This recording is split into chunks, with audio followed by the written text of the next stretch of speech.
حوصلہ افزائی کوشش کرنے والے کو مایوس ہونے سے بچاتی ہے۔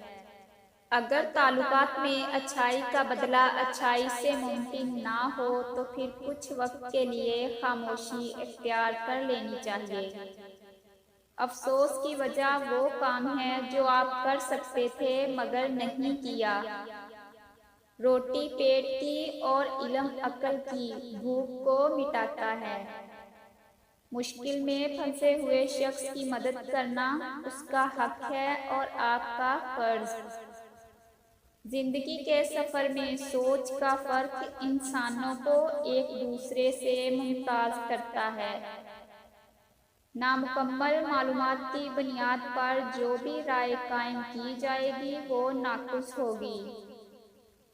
کاروبار کی سب سے بڑی خوبی یہی ہے کہ اس کے پھیلنے کی کوئی حد نہیں ہے۔ سوچ کر جواب دینے میں پچھتاوا نہیں ہے۔ علم میں عظمت ہے۔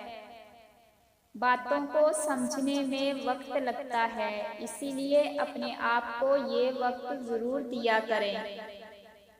دھوکہ دینا ایک امکانی عمل ہے جو کسی بھی وقت ہو سکتا ہے، جبکہ دھوکہ کھانا ایک غفلت ہے جسے دانائی سے روکا جا سکتا ہے۔ جاننے کا عمل سمجھنے کے عمل سے نسبتاً آسان ہے۔ حقیقت یہ ہے کہ ہم ایک دوسرے کے بارے میں بہت کم جانتے ہیں۔ انسانوں میں بنیادی فرق صلاحیتوں کے استعمال کا ہے۔